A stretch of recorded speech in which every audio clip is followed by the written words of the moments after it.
बिस्मिल्लाहिर्रहमानिर्रहीम। अस्सलामु अलैकुम। आज हम डेटाबेस के बारे में बात करेंगे। तो डेटाबेस जो है वो रिकॉर्ड्स को महफूज करने के लिए इस्तेमाल होता है। फ़र्ज़ करें आपकी एक कंपनी है और आपके ये कस्टमर्स हैं और उसमें कस्टमर आईडी, कस्टमर नेम, उसका contact name, address, city, postal code, country. तो ये आप अगर आपका कोई स्कूल है या कंपनी है या कारोबार है तो आप अपने कस्टमर की इंफॉर्मेशन सेव करना चाह रहे हैं, तो ये आप अगर आपने स्टोर करनी है तो उसके लिए डेटाबेस आप यूज़ करेंगे। तो डेटाबेस जो होता है उसके अंदर इस तरह के डिफरेंट टेबल्स होते हैं। तो एक डेटाबेस के अंदर एक से ज़्यादा टेबल होते हैं, जिसके अंदर हमारे पास अगर मतलब कस्टमर है तो कस्टमर का टेबल होगा। अगर उसके अलावा कोई ऑनर है, मतलब जो कंपनी का मालिक है, उसका टेबल होगा। इसके अलावा जो हम चीज़ें सेल कर रहे हैं उसका टेबल होगा। तो इस तरह उस डेटाबेस के अंदर एक या एक से ज़्यादा टेबल होते हैं। टेबल्स के अंदर क्या होता है, टेबल के अंदर कॉलम्स, ये मतलब कॉलम्स हैं, जिस तरह ये कॉलम है, ये कॉलम है और ये रोज़ हैं। तो ये जो हॉरिजॉन्टल हैं ये रोज़ हैं और जो वर्टिकल हैं वो कॉलम्स होते हैं। तो ये टेबल की फार्मेशन होती है। तो अब देखें हमारे पास जो डेटाबेस से यूज़ करने की लैंग्वेज है, या जो इस डेटाबेस को क्वेरी करने के लिए या इसके साथ जो लैंग्वेज इस्तेमाल होती है उसका नाम है एसक्यूएल। तो एसक्यूएल जो है ना, इससे बनता है standard query language. SQL is a standard language for storing, manipulating and receiving data in the databases. मतलब ये है कि अगर हमने डेटाबेस में ये रिकॉर्ड स्टोर किया हुआ है तो हमने उसमें से कोई रिकॉर्ड निकालना होता है, कोई रिकॉर्ड इंसर्ट करना होता है, कोई अपडेट करना होता है, कोई डिलीट करना होता है। तो उसके लिए हम क्या उसके लिए हम जो लैंग्वेज इस्तेमाल करते हैं उसका नाम है एसक्यूएल। और एसक्यूएल से बनता है स्ट्रक्चर्ड क्वेरी लैंग्वेज। तो हम जो एंड्रॉयड का हमारा जो कोड होता है उसके अंदर हम मोस्टली जो उसका बिल्ट इन होता है वो होता है एसक्यूलाइट। तो वो हम एसक्यूलाइट जो है ना एंड्रॉयड के अंदर इस्तेमाल करते हैं, और उसको क्वेरी करने के लिए, उसमें डाटा इंसर्ट करने के लिए, निकालने के लिए, या उसमें डाटा डिलीट करने के लिए हम SQL language, structure query language को यूज़ करते हैं। तो एसक्यूएल के अंदर कुछ कमांड्स होती हैं। देखें अगर हम इसके इंट्रो में जाएं तो एसक्यूएल से हम जो है ना इसका जो सिंटैक्स है वो किस तरह होता है वो देखेंगे। हमारे पास जिस तरह ये हमारे पास एक टेबल है कस्टमर का, तो अगर हमने कोई रिकॉर्ड निकालना है, जिस तरह ये आप समझिए ये हमारे पास टेबल है, तो इसमें से अगर हमने रिकॉर्ड निकालना है कि हमें आप रिकॉर्ड दो। अब देखिए इसके अंदर हज़ारों रिकॉर्ड हो सकते हैं, लाखों रिकॉर्ड मतलब हो सकते हैं, लेकिन अगर हमने रिकॉर्ड निकालना है तो हमने किसी तरीके से, किसी लैंग्वेज से, तो लैंग्वेज कौन सी है वो एसक्यूएल। तो हमने एसक्यूएल में उससे बात करनी डेटाबेस में से कि हमें ये रिकॉर्ड चाहिए, तो इसकी लैंग्वेज एसक्यूएल है। तो एसक्यूएल की एक क्वेरी है रिकॉर्ड निकालने के लिए, रिकॉर्ड हासिल करने के, रिकॉर्ड गेट करने के लिए। जिस तरह अगर आप मतलब ना फ़र्ज़ करें कि आप आप वर्चुअल यूनिवर्सिटी के स्टूडेंट हैं और आपका रिकॉर्ड उन्होंने सेव किया हुआ है, तो आपके उन्होंने टेबल्स बनाए होंगे। एक आपका टेबल होगा वहाँ पे, क्योंकि वो यूनिवर्सिटी की का डेटाबेस है, तो उसके अंदर एक होगा स्टूडेंट का टेबल। स्टूडेंट के टेबल के अंदर आपका आईडी, नेम, आपका एड्रेस, आपका पासवर्ड, आपका सेमेस्टर, वो जो है ना उसके अंदर उन्होंने सेव किया होगा। तो जब आप वहाँ पे लॉगिन होंगे और आपका जब होम पेज वहाँ पे शो होगा, तो होम पेज के अंदर वो एसक्यूएल कमांड यूज़ करेगा। वो यहाँ पे इस तरह ये कमांड यूज़ करेगा कि show me all courses of that student ID. कि जब आप उसको लॉगिन होंगे तो स्टूडेंट आईडी आपके आगे जाएगी। तो वो जो हमारा सॉफ्टवेयर होगा वो एक मतलब एसक्यूएल कमांड भेजेगा आगे, और वो जो कमांड का काम क्या होगा, वो कमांड का काम होगा कि मुझे इस जो है ना स्टूडेंट के जो इसका आईडी है, इसके तमाम कोर्स मुझे शो करवा, तो वो आपके होम पेज पे शो हो जाएंगे। तो इस तरह आप वहाँ से डाटा निकाल रहे हैं। तो अब अगर ये कमांड आपने लगानी है तो इसके लिए जो एसक्यूएल इसकी लैंग्वेज है वो क्या है, वो है select course name from student table.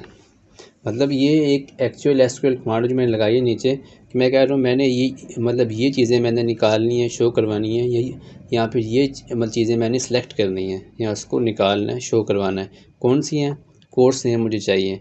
तो ये कोर्स नेम एक कॉलम होगा, ये कॉलम का नेम है, ये टेबल का नेम है। तो क्योंकि टेबल स्टूडेंट का है तो यहाँ मैं लगाया स्टूडेंट, और यहाँ पे जो कॉलम का नेम है कोर्स नेम है, इसलिए मैंने यहाँ पे लगाया कोर्स नेम।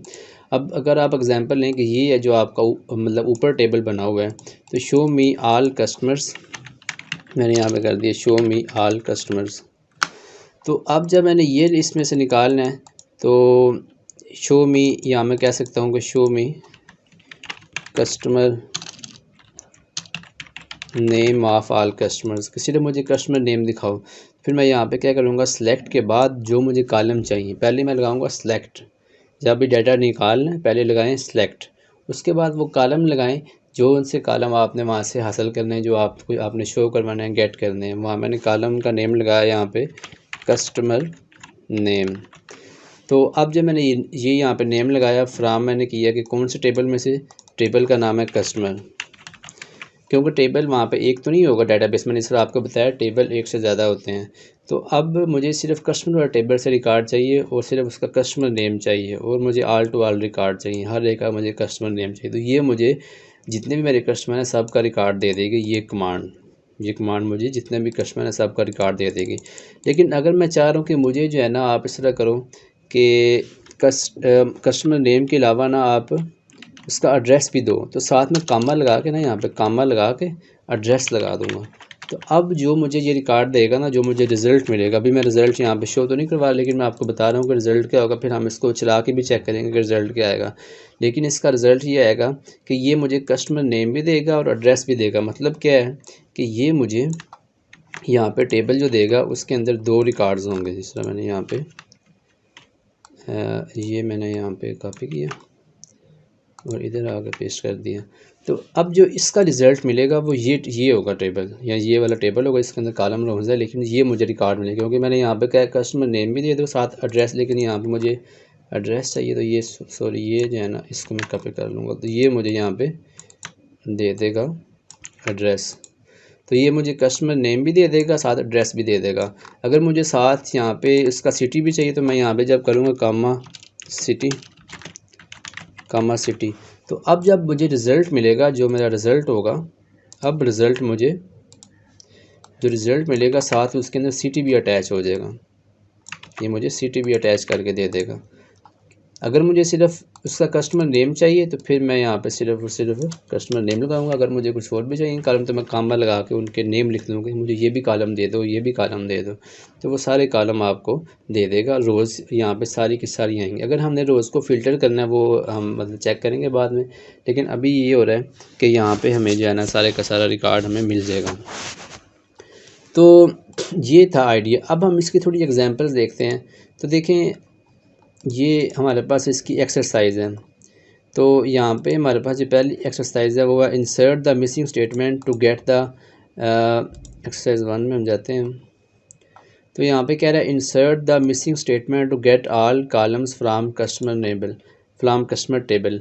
अब जो मैंने ये आपको टेबल दिखाया है एक्चुअली यही जो है ना टेबल यहाँ पे यूज़ हो रहा है, जो अभी मैंने आपको एग्जांपल दिखाई है, ये जो एक्सरसाइज है ये टेबल यहाँ पे यूज़ हो रहा है। अब वो क्या कह रहे हैं, इंसर्ट द मिसिंग स्टेटमेंट।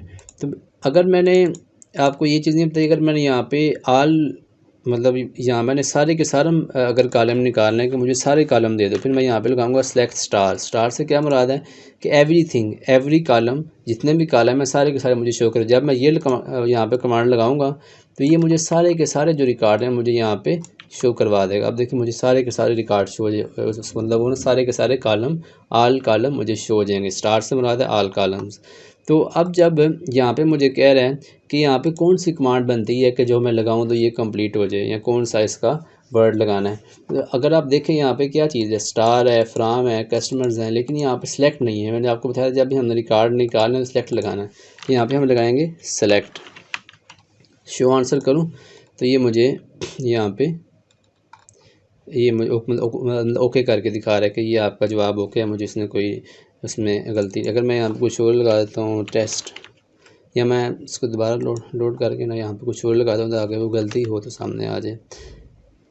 तो यहाँ मैं अगर लगाता हूँ टेस्ट, शो आंसर करूँगा तो ये मुझे जो है ना एक्चुअल आंसर दिखा रहा है। हाइड आंसर करूँगा तो मुझे वो दिखा रहा है कि ये आपने लगाया है। शो आंसर मुझे वो दिखा रहा है कि एक्चुअल ये बनता है। अगर मैं यहाँ पे लगाता हूँ सही सेलेक्ट, तो जो मैंने लगाया है वही उसका सही आंसर है।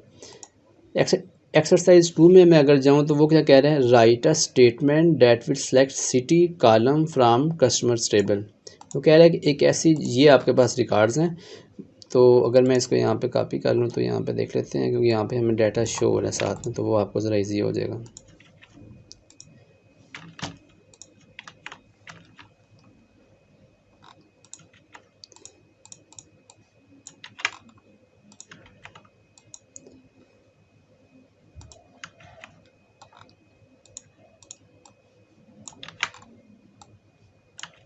तो देखें यहाँ पे जो हमारी स्टेटमेंट है वो क्या रही है, write a statement that will select the city column from the customer table. अभी मैंने आपको बताया था कि अगर मैंने ये वाली, अगर मैंने सिर्फ वहाँ पे उसका सिटी वाला कॉलम निकालना है, फिर मुझे यहाँ पे क्या स्टार के बजाय मैं लगाऊंगा यहाँ पे सिटी। इससे क्या होगा, वो जो मुझे रिज़ल्ट मिलेगा उसमें सिर्फ यहाँ सिटी वाला कॉलम होगा और कोई कॉलम नहीं होगा। तो अगर मैं इसको फिल करूँ तो यहाँ मैं क्या लगाऊंगा, हाँ जी। अब देखिए ये जो क्वेश्चन है ये कह रहा है select all different values from country column in the customer table. अब डिफरेंट वैल्यू से क्या मुराद है, डिफरेंट वैल्यू से मुराद है कि कोई भी वैल्यू डुप्लीकेट ना हो। तो उसके लिए क्या करना पड़ेगा, यहाँ मैं लगाऊंगा सेलेक्ट। उसके लिए एसक्यूएल के अंदर यूज़ होता है कीवर्ड डिस्टिंक्ट का, डिस्टिंक्ट। तो जब मैं ये लगाऊंगा यहाँ पे सिलेक्ट डिस्टिंक्ट कंट्री, तो यहाँ मुझे जो रिकॉर्ड शो होंगे वो मतलब डुप्लीकेट नहीं होंगे। अगर वो डुप्लीकेट होगा तो वो शो नहीं होगा।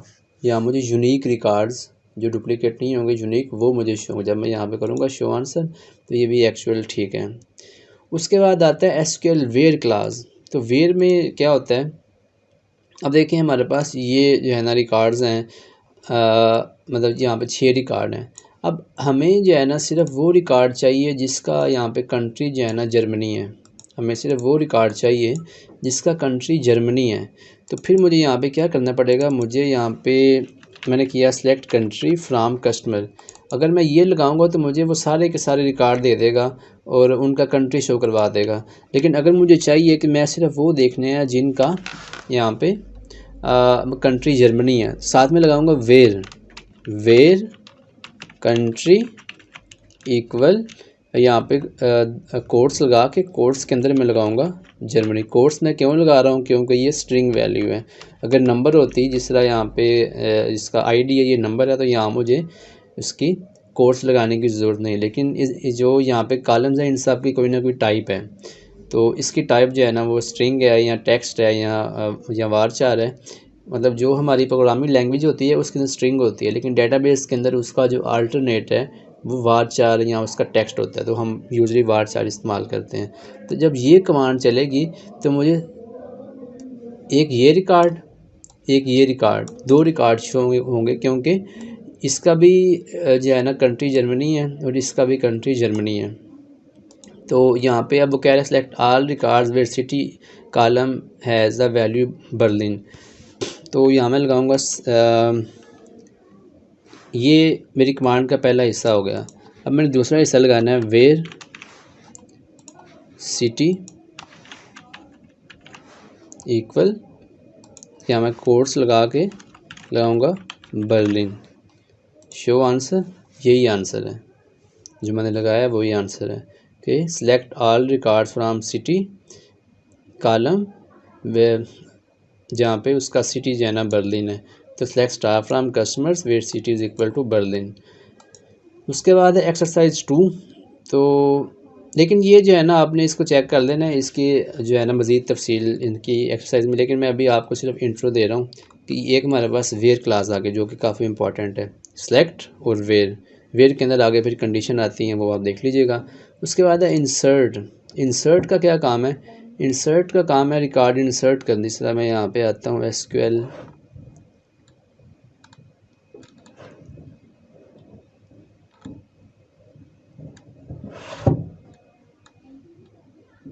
Insert into. तो एसक्यूएल इंसर्ट इनटू जो कमांड है ना, इसके अंदर क्या होता है कि हम ये वाली कमांड लगाते हैं इंसर्ट इनटू लगा के आगे हम टेबल का नेम लगाते हैं, फिर कॉलम लगाते हैं कि कौन से कॉलम में हमने वैल्यूज़ डालनी है। कॉलम 1, कॉलम 2, कॉलम 3, फिर वैल्यूज़ लगा के वैल्यू 1, वैल्यू 2, वैल्यू 3। तो एक कमांड मैं आपको यहाँ पे बना के दिखाता हूँ कि अगर मैंने यहाँ पर रिकॉर्ड डालना तो मैं यहाँ पे लिखूँगा इंसर्ट इनटू लिख लिया, ये ज़रूरी है इंसर्ट के लिए। उसके बाद हमें क्या चाहिए, टेबल का नेम क्या है, टेबल का नेम है हमारे पास कस्टमर्स। उसके बाद क्या है, उसके बाद मैंने लगाना है कॉलम नेम। मैं सिर्फ यहाँ पे सिटी के अंदर वैल्यू डालना चाह रहा हूँ, इंसर्ट इनटू कस्टमर्स, ये मेरा कॉलम नेम है, सिर्फ मैंने सिटी में डालनी है वैल्यूज़। उसके बाद ये वैल्यूज़ जो है ना, ये लगाना है वैल्यूज़ का वर्ड, और फिर ब्रैकेट्स के अंदर हमने इधर कोट्स के अंदर लगाना है, सिटी मैंने लगा दी यहाँ पे अमेरिका। तो ये इंसर्ट की कमांड है, रिकॉर्ड इंसर्ट करने के लिए, रिकॉर्ड ऐड करने के लिए, रिकॉर्ड का इजाफा करने के लिए। मतलब ये है कि अगर यहाँ पे अभी 6 रिकॉर्ड हैं तो जब ये कमांड चलेगी तो 7 रिकॉर्ड हो जाएंगे, एक और नीचे रो ऐड हो जाएगी। ये जो इंसर्ट वाली कमांड है ये रो को ऐड करने के लिए, रिकॉर्ड का इजाफा करने के लिए इस्तेमाल होती है। तो अब जब ये कमांड चलेगी तो यहाँ पे एक नई रो आएगी, और रो के अंदर सिर्फ जहाँ सिटी वाले कॉलम में मैंने डाली वैल्यू, बाकी मैंने कुछ नहीं किया, तो सिटी वाले कॉलम के अंदर यहाँ पे अमेरिका आ जाएगा। तो ये हमसे यहाँ इनकी एग्जांपल है कि इंसर्ट इनटू, देखें यहाँ पे इंसर्ट इनटू टेबल नेम फिर वैल्यूज़। अगर हम, ये हमारे पास डेमो है, ये एग्जांपल है, तो वो कह रहे हैं the following SQL statement inserts a new record in the customers table. वो चीज़ है, इंसर्ट लगाया, फिर इनटू लगाया, फिर टेबल का नेम लगाया, फिर हमारे जो कॉलम्स हैं हमने कॉलम नेम्स लगाए। यहाँ पे वो सारे के सारे कॉलम में वैल्यू डाल रहा है, तो वो हम एक में भी डाल सकते हैं, एक से ज़्यादा में भी डाल सकते हैं, अगर उसके अंदर कोई ख़ास कंस्ट्रेंट ना लगा हो उस टेबल के उस कॉलम के ऊपर। लेकिन अगर उसके अंदर कोई कंस्ट्रेंट नहीं है तो फिर हम किसी एक के अंदर भी वैल्यू डाल सकते हैं। कुछ में होता है कि वहाँ पे होता है कंस्ट्रेंट कि ये कॉलम खाली नहीं हो सकता, तो आप अगर आप उसके अंदर वैल्यू नहीं डाल रहे तो आपका रिकॉर्ड इंसर्ट नहीं होगा, तो वो जो है ना किसी खास केस के अंदर उसका इस्तेमाल होता है। लेकिन अभी हमें उसकी ज़रूरत नहीं, अभी हम सिर्फ इसकी बेसिक्स देख रहे हैं। तो insert into table name customers, फिर कॉलम नेम्स, फिर वैल्यूज़। जो आप देखें ना ब्लू के अंदर, जो ब्लू के अंदर है वो हर कमांड के अंदर इस्तेमाल होता है। इंसर्ट भी इसका एसक्यूएल का कीवर्ड है, वो इस्तेमाल होना ही होना है, इनटू भी इस्तेमाल होना ही होना है। जहाँ चेंज आएगी वो ब्लैक में है, इसके अंदर चेंज आएगी कि ये मतलब अगर हम कस्टमर के टेबल में डाल रहे हैं तो यहाँ कस्टमर होगा, अगर हम वहाँ पे सैलरी के टेबल में डाल रहे हैं तो वो यहाँ पर टेबल का नेम सैलरी हो जाएगा, लेकिन इंसर्ट इनटू उसके अंदर भी होगा। फिर कॉलम नेम है, ये भी चेंज हो सकते हैं क्योंकि हर टेबल के अलग अलग कॉलम होते हैं। फिर वैल्यूज़ है, लेकिन ये वैल्यूज़ चेंज नहीं होगा, ये वैल्यूज़ भी इस तरह, क्योंकि ये ब्लू है ये इस तरह रहेगा, ये एसक्यूएल का अपना कीवर्ड है, इसके अंदर कोई चीज़ ये हर कमांड के अंदर, ये हर मतलब वरना सिनेरियो के अंदर ये इस्तेमाल होगा। फिर आगे हमारे पास जो है ना वैल्यूज़ है, ये तो हर बार जो है ना चेंज होनी है। तो ये वैल्यूज़ जो है ना मतलब क्या है कि कस्टमर नेम के अंदर जो यहाँ पे सबसे पहले कॉलम है उसके अंदर ये सबसे जो यहाँ वैल्यू सबसे पहली है वो वाली पहले कॉलम में जाएगी, जो दूसरे कॉलम में जानी है वो ये वैल्यू है, दूसरी वैल्यू, तीसरी वैल्यू तीसरे कॉलम में, चौथी वैल्यू चौथे कॉलम में, पांचवी इसमें। तो इस तरह ये तरतीब वाइज जो है ना आपकी, ये पहली वैल्यू है, ये दूसरी, ये कंट्री नेम, ये एड्रेस, ये सिटी, ये पोस्टल कोड और ये कंट्री। तो इस तरह जब आप इसे चलाएँगे तो ये जो आपके रिकॉर्ड्स होंगे उसके अंदर एक और रिकॉर्ड का इजाफा हो जाएगा। तो अगर हम देखें insert data only in specified column की, अगर हमने किसी एक कॉलम या दो कॉलम या तीन कॉलम में वैल्यू डालनी, फिर हम सिर्फ वही कॉलम सेलेक्ट करेंगे, बाकी सेलेक्ट करने की बाकी यहाँ पे इंसर्ट इनटू के अंदर डालने की ज़रूरत नहीं, जिसके अंदर डालना है वही आप कर सकते हैं। तो ये देखें insert insert a new record into the customer.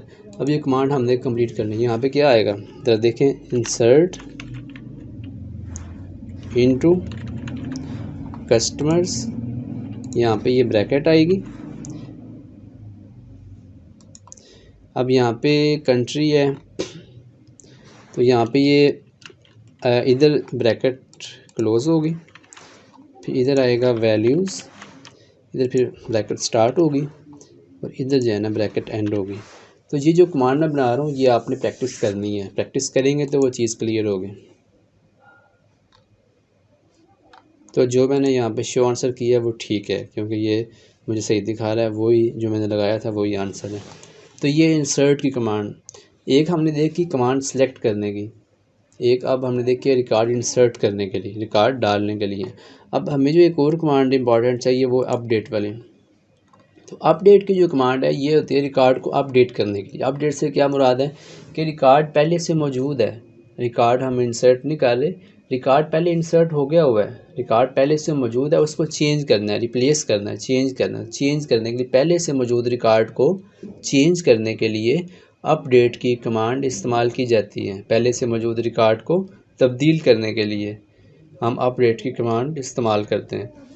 तो ये कमांड कैसी होती है, जो भी यहाँ पे ब्लू है वो चेंज नहीं होगा, वो वैसे ही रहेगा, मतलब वो किसी भी सिनेरियो के अंदर सेम रहेगा। तो अपडेट के बाद आता है टेबल का name, update customers, update salary, जो भी टेबल का नेम होगा वो अपडेट के बाद आएगा।